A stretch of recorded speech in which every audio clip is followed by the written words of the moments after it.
नाम पढ़ो, देखिए क्या क्या नाम लिखे हुए। लोहड़ जी जाट, करणा जी मीणा, बालू जी नाई और सांखू जी सर्वधर्म संभाव है ना। कोई कास्ट रिलीजन का बैरियर नहीं है, सब प्रकार के लोग शामिल होंगे।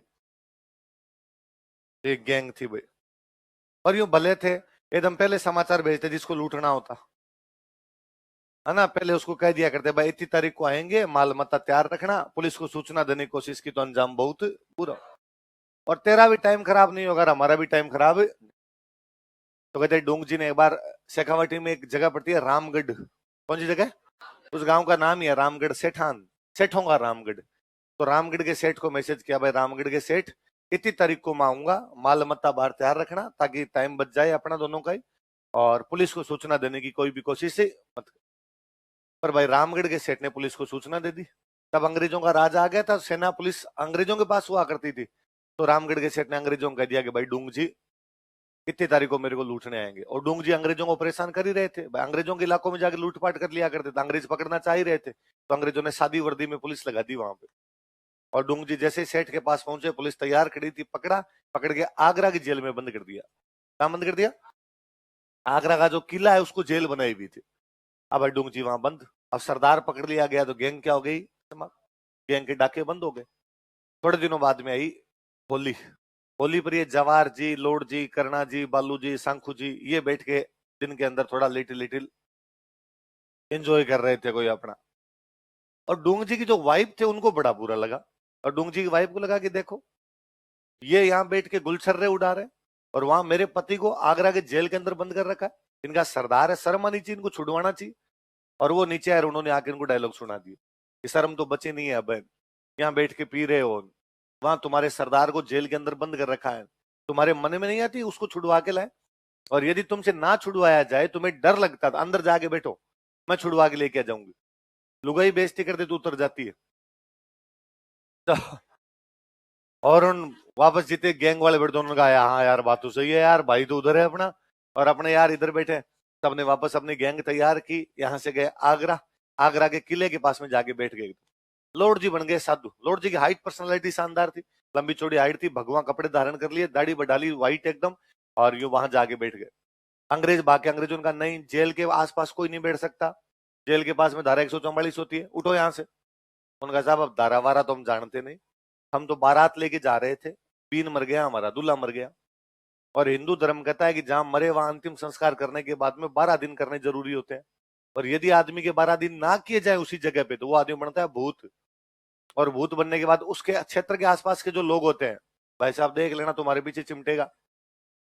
अंग्रेजों ने वहां जो इंडियंस काम करते थे उनको पूछा ऐसा कुछ होता है कि? उनका सो सलाम महाराज होता तो है हमारे।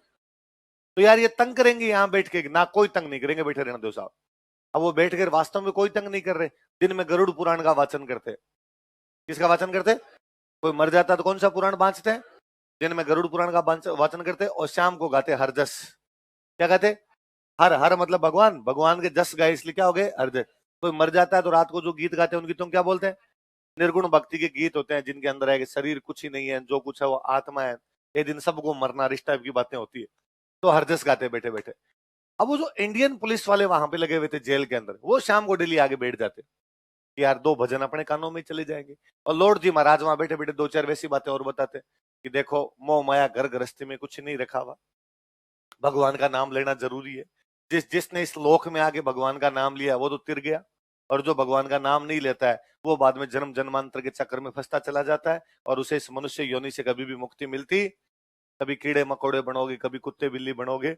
इसलिए भले काम करो ताकि एक बार में इस जीवन से क्या मिल जाए, मुक्ति, अगला जन्म लेना ही ना पड़े, स्वर्ग में रहो, स्वर्ग में सब आनंद ही आनंद है, परमानंद, सत्यचित आनंद वहीं पर प्राप्त होगा आपको। अब वो पुलिस वाले भी बैठे बैठे सुनते बेचारे। 11वें दिन लॉर्ड जी ने कहा कि भाई अब अपने 11 दिन हो गए, कल अपना अंतिम दिन है, कल अपने यहाँ से प्रस्थान करेंगे। और वो पुलिस वाले आगे पैर पड़ेगे, महाराज इतने दिन तक आपने इतनी अच्छी अच्छी बातें बताई, हमें सेवा का मौका दो, हमारे घर पधारो। और लॉर्ड जी ने कहा घर? मैं मोह माया से बहुत ऊपर उठा हुआ आदमी, और ऐसे किसी के घर जाना सन्यासियों को शोभा नहीं देता है, हम किसी के घर नहीं जाते। अरे साहब खाना तो खा के बता रहा हूँ नहीं, ये अच्छे व्यंजन, अच्छा भोजन, इन सब से बहुत ऊपर उठ गया मैं, बहुत पीछे छोड़ आया हूँ, वैराग्य धारण कर लिया। अब इन चीजों में मेरी कोई रुचि नहीं है, मुझे विरक्ति है इन चीजों से। उनका महाराज फिर भी हमारे लायक कोई सेवा हो तो। क्या यदि बालक कुछ करना ही चाहते हो तो तुम्हारी जेल में मेरा एक चेला बंद है, क्या मिलवा सकते हो? महाराज पहले कह देते, हम तो पहले ही मिलवा देते आप। अगले दिन लॉर्ड जी को मिलवाने के लिए ले गए डूंग जी से। लॉर्ड जी साधु बने हुए, पीछे करुणा जी चिमटा बजाते हुए, एकदम एक चेला चाहिए ना साधु के साथ में। वहां डूंग जी को उसी दिन काले पानी की सजा हुई। काले पानी की सजा का मतलब अंडमानी को, क्या मतलब है? अंडमान। और डूंग जी बेचारी चिंता के अंदर बैठे एकदम कि यार कल तो ये काले पानी भेज देंगे, नीची गर्दन किए हुए बैठे। लॉर्ड जी गए, लॉर्ड जी ने जाके सिर में हाथ फेरा कि और बालक क्या हालचाल है? डूंग जी ने ऊपर देखा कि यार बंदा तो लॉर्ड जी है, पर भगवान वस्त्र और कर रहा है कि बालक क्या हालचाल, और पीछे ये तो करुणा जी दिख रहे, चिमटा हाथ में लिए हुए। का महाराज, पर उनको समझ में आ गया कोई ना कोई कोतक तो किया ही अपने साथ वालों ने। का महाराज हालत खराब है, कल काले पानी भेज देंगे, और आप जानते हो काला पानी भेजने के बाद में लाश भी वापस नहीं आती, मरने के बाद भी बंगाल की खाड़ी में फेंकते हैं और वहां मछलियां ही खाती है। तब हालत तो देख लो आप कैसी है कैसी नहीं। कि बालक चिंता मत करो, आज रात को तुम्हारे सारे कष्ट दूर हो जाएंगे। अब उन्होंने जेल के अंदर आते और जाते टाइम पूरे रास्ते देखे, भाई किधर से निकल सकते हैं किधर से नहीं निकल सकते, पूरी रेखी की ढंग से एकदम। उस रात को उन्होंने हमला बोला, जेल में जितने कैदी थे सारे छुड़ा लिए और अंग्रेजों को वहां बांध के आ गए थे। कहते डूंग जी को जब छुड़ाने गए, डूंग जी का डूंग जी, चलो डूंग जी का अकेला नहीं, ये कैदी सारे दोस्त बन के गैंग में शामिल करेंगे इनको और निकाल। तो सबको निकाल के बाहर लाए। बाहर आते डूंग जी ने कहा कि यार मेरे सीने में दो ज्वाला धधक रही है कि सरदार हुक्म करो क्या है? कि एक तो अंग्रेज जिन्होंने मेरे को पकड़ा, एक रामगढ़ का सेठ जिसने मुझे पकड़ो। तो कहा ठीक है दोनों को लूटेंगे। आते टाइम में नसीराबाद की छावनी लूटते हैं। ज्यादा पुरानी बात नहीं, 57 की क्रांति से ठीक 10 साल पहले 1847 में जब सदरलैंड अपना एजीजी था, ये लोग नसीराबाद की छावनी लूट लाए थे। और कहते नसीराबाद की छावनी में सारे हथियार वथियार लेके आ गए थे। और वहां जो सेना बैठी थी नसीराबाद के अंदर, उसका जो झंडा था वो झंडा डूंग जी लेके आ गए थे, और उस झंडे को अपनी ऊंट के पूंछ के बांध के रखते थे। कोई डूंग जी को पूछता कि अंग्रेजों का डर नहीं लगता? कि डूंग जी कहते अंग्रेज पीछे है, या पूंछ के बांध रखे हैं मैंने अंग्रेज। बाद में डूंग जी वहां रामगढ़ के सेठ के पास मैसेज किया कि रामगढ़ के सेठ आ रहे हैं हम, और इस बार जिस जिस पुलिस को बुलानी है बुला के तैयार रखना, हमें नहीं लगता डर। सेठ का समझ आ गया कि जो आगरा की जेल तोड़ गए, जो नसीराबाद की छावनी लूट गए, तेरा भुर्ता बना के खा जाएंगे, तू क्या कर लेगा इनका? इसलिए सेठ ने कहा कि भाई आओ, और तू क्या कर सकते हो? गए सेठ के पास, सेठ कहा जितना माल मता ला, तू बड़ी पुलिस को सूचना दे रहा है। और सेठ ने कहा मेरे घर पे तो कुछ ही नहीं, मैं तो गरीब हूँ, कंगाल हूँ, दिवालिया हूँ, ऐसा कैसे हो सकता है? तेरे पास बहुत मोटा माल मता है। उसने कहा चेक कर लो। और पूरे वो सेठ और डूंग जी तो बाहर बैठे, बाकी वाले डाकू अंदर गए, पूरा घर खंगाल मारा, लेकिन कहीं पर रुपए नाम की चीज ही नहीं। पहले रुपए नाम पे सोना चांदी होता, गहने होते, गहने थे ही नहीं। तो डाकुओं में किसी का दिमाग काम किया कि यार इसके घर का सोना गया कहाँ? तो एक डाकू ने सेठ को अंदर बुलाया, सेठ अंदर तुम्हारे घर की महिलाएं कहां पर है? उसने कहा महिलाएं तो इस कमरे में बैठी। तो कहा बाहर निकाल। तो ये क्या बदतमीजी है? डाकू तुम्हारा सामान लूटो और चलते बनो, डाकू महिलाओं से कोई बदतमीजी थोड़ी करते हैं। उसने कहा सेठ तो बाहर निकाले। बार महिलाओं को बाहर निकलता पता चला सेठ ने पूरा का पूरा सोना महिलाओं को पहना रखा, एक नथ इधर से इधर, एक नथ इधर से। भाई साहब चूड़ियां यहां तक पहनी हुई, पाजेबे पहनी हुई, पूरे पूरे पैर भरे हुए। उन्होंने कहा लो उतारो उतारो उतारो। अब बंदूक के डर से सबको डर लगे भाई बंदूक के आगे। सब महिलाओं ने अपना सोना चांदी उतार के दे दिया, बीचों बीच सोना चांदी रखा। डूंग जी को बुलाया, डूंग जी आ जाओ ले लो सामान। अब एक तरफ डूंग जी खड़े हैं, सेठ खड़ा है, और डूंग जी जैसे है देखा सेठ खड़ा है, डाकू खड़े हैं सारे के सारे, और महिलाएं खड़ी है, बीच में सोना रखा हुआ। तो डूंग जी ने कहा कि यार महिलाओं को बाहर क्यों निकाला, ये क्या बदतमीजी है?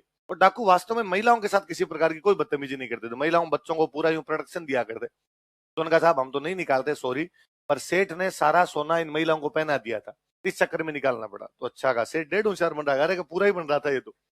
डोंग जिन का कोई बात नहीं। डोंग जिन नोटिस किया कि वहां 10 महिलाएं खड़ी, 10 में से 3 ने घूंघट नहीं कर रखे, 7 घूंघट में खड़ी, 3 बिना घूंघट के खड़ी। डोंग जी हाथों हाथ समझ गए कि 3 का पीहर है, 7 का ससुराल है। भाई को लड़की अपने पीहर में किस बात का घूंघट करेगी? पर फिर भी डोंग जी ने वापस पूछा भाई तुम 3 तुमने घूंघट क्यों नहीं कर रखा? तुमने कहा भाई हमारा तो पीहर है, हम तो कल ही ससुराल से आई थी, हमें क्या पता था आज ही आपकी रेड पड़ने वाली है, 2 दिन लेट आती। तो डोंग जी ने कहा नहीं भाई तुम अपना सोना वापस उठा लो। डोंग जी बहन बेटियों का सोना नहीं लेके जाता, बिननियों का सबका सोना लेके जाऊंगा, सेठ वापस करवा के दे, लेकिन किसी बहन बेटी का सोना मैं लेके नहीं जाऊंगा, क्योंकि मैं तुम्हारा सोना लेके चले जाऊंगा, कल को तुम्हारी सासू पूरी जिंदगी तुम्हें ताने मारेगी कि पियर जाके आई थी वहां पे लुटवा के ही पूरा का पूरा सोना। डोंग जी ऐसे काम नहीं करता, उठाओ भाई तुम्हारे उठाओ। मोरल वैल्यू देख रहे हो आप? है ना, डाकुओं में नैतिकता नाम की चीज है जो। मुझे कई बार लगता है कि वो 3 लड़कियां जिनको सोना वापस मिला, वो 3 मिला कितनी राजी हुई होगी कि उनका सोना वापस मिल गया। फिर भाभीियों का चला भी तो गया। महिलाओं के राजी होने के कई चरण है अलग अलग प्रकार के। तो वैसे जनता बड़ी हो राजी रहा करती। अब अंग्रेजों को पता चला कि यार ये तो रामगढ़ के सेठ को लूट के, नसीराबाद की छावनी लूट के, तो अंग्रेजों ने पोस्टर लगाए, जिंदा या मुर्दा, पकड़ के लाओ फांसी लगाएंगे। जनता को जब ये लगा कि डूंगजी जवाहर जी को पकड़ के और अंग्रेज क्या लगाएंगे, फांसी, तो जनता ने अपने राजाओं पे दबाव बनाया। अपने राजाओं को कहा कि यदि डूंगजी जवाहर जी को पकड़ के फांसी लगा दी गई तो हम तुम्हारे लगाएंगे, क्योंकि राजाओं की अंग्रेजों के साथ में संधियां थी। अब तुम जानो तुम्हारा काम जाने, हम तुम्हें टैक्स देते हैं, डूंगजी जवाहर जी हमारे हीरो हैं, इनको बचाया जाना चाहिए। फिर अपने जोधपुर में एक राजा हुआ करते, उनका नाम था तख्त सिंह। क्या नाम था, पढ़ते हैं अपने 57 की क्रांति में। ये डूंगजी को गिरफ्तार करते हैं। किसको गिरफ्तार करते हैं? और जो जोधपुर वाला किला है मेहरानगढ़, कौन सा किला, इसमें अपने पास ही रख लेते हैं, यहीं बैठ जाओ डूंगजी, अब जाना नहीं है अपने कहीं भी। बीकानेर में एक राजा थे रतन सिंह, क्या नाम था, ये जवाहर जी को गिरफ्तार करता है। और जवाहर जी गिरफ्तार करके बीकानेर वाला जो किला है उसका नाम है जूनागढ़, क्या नाम है, इस किले के अंदर रख लिया और कहा कि भाई अब किले से बाहर नहीं जाना। और राजाओं ने अंग्रेजों को कहा कि भाई हमने दोनों को पकड़ लिया लेकिन तुम्हें नहीं देंगे, क्योंकि यदि तुम्हें दे दिया तो तुम लगाओगे फांसी, और तुम फांसी लगाओगे तो जनता हमसे नाराज हो जाएगी। अच्छा, तुम इनको क्यों पकड़ना चाहते हो? क्योंकि तुम्हारे इलाके में क्या करते हैं, लूटपाट।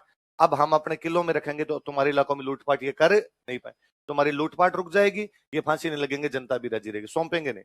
अंग्रेजों ने कई दिन जोर मारा कि नहीं देने पड़ेंगे। रतन सिंह बीकानेर वाला ने कहा था कुछ ही कर लो, तुम आक्रमण कर दो बीकानेर पे, हम देंगे नहीं, जवाहर जी यहीं रहेंगे। कहते तख्त सिंह को एक बार जब अंग्रेजों का दबाव पड़ा तो तख्त सिंह ने डूंग जी को दे दिया, तो अपने जनता ने भयंकर दबाव बनाया, तख्त सिंह वापस अंग्रेजों का देंगे ना, डूंग जी के खरोंच भी आ गई ना तो दिक्कत हो जाएगी मेरे।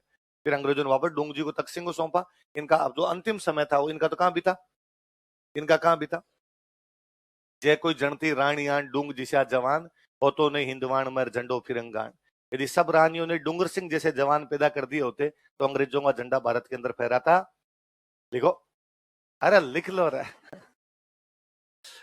लिखो। इन्होंने नसीराबाद छावनी लूट, नसीराबाद छावनी को लूट लिया था। दे लूटेड नसीराबाद कैंटोनमेंट, इन्होंने नसीराबाद छावनी को लूट लिया था। They looted Nasirabad cantonment. Line change करके लिखना भाई। जोधपुर महाराजा तख्त सिंह ने, जोधपुर महाराजा तख्त सिंह, जोधपुर महाराजा तख्त सिंह ने, जोधपुर महाराजा तख्त सिंह, तख्त सिंह ने डूंग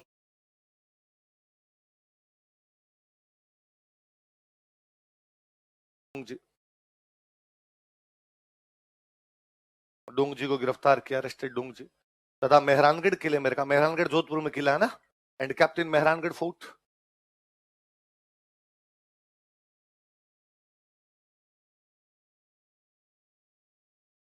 तथा मेहरानगढ़ किले में रखा, and captain Mehrangarh fort. Line change करके लिखो। बीकानेर महाराजा रतन सिंह ने, बीकानेर महाराजा रतन सिंह, बीकानेर महाराजा रतन सिंह ने, बीकानेर महाराजा रतन सिंह, महाराजा रतन सिंह ने जवाहर जी को गिरफ्तार किया, अरेस्टेड जवाहर जी, जवाहर जी को गिरफ्तार किया, अरेस्टेड जवाहर जी।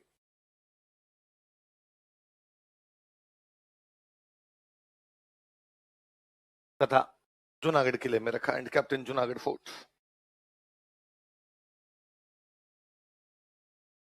तथा जूनागढ़ किले में रखा, एंड कैप्टन जूनागढ़ फोर्ट। कौन से किले में रखा?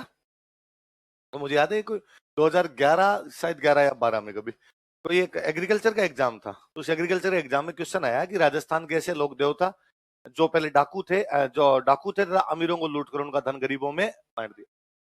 तो किसी मेरे साथ वाले ने वो एग्जाम दिया, तब तक ही किसी किताबों वगैरह में लिखा हुआ नहीं था, अपने गाइड्स वगैरह में। तो मुझे शाम को फोन किया गया, तब तक मैं पढ़ाता नहीं था, मैं खुद ही पढ़ा करता। तो यार राजवीर तेरी राजस्थान जी की थोड़ी ठीक है, आज यार हमारे कैसा ऐसा क्वेश्चन आया था, इसका आंसर क्या होगा? मुझे तो खुद को ही नहीं आ रहा था भाई। कभी देवता देवता कहते अपने तो बाबू जी तेजाजी रामदेव जी ये दिमाग में है, मगर यार इनमें से तो कोई डाकू नहीं था, उल्टे ये तो खुद ही गायों की रक्षा के लिए वैसे वीरगति को प्राप्त हुए थे। तो मैं यार नहीं पता, तो मैं ऑप्शन बताओ क्या होता, ऑप्शन बताएं तो समझ में आ जाए। तो उन्होंने पहले ऑप्शन यूं बताया, बाबू जी तुम यार ये तो नहीं हुए थे, डाकू वाला कुछ सीन नहीं है, फिर रामदेव जी इनके भी नहीं है, तेजा जी, फिर उनका तीसरा ऑप्शन ही शायद ये था डोंग जी जवार जी। तो ये मेरी कहानी बहुत पहले सुनी हुई है, और घरों के अंदर कहानियां दादाजी ने डोंग जी जवार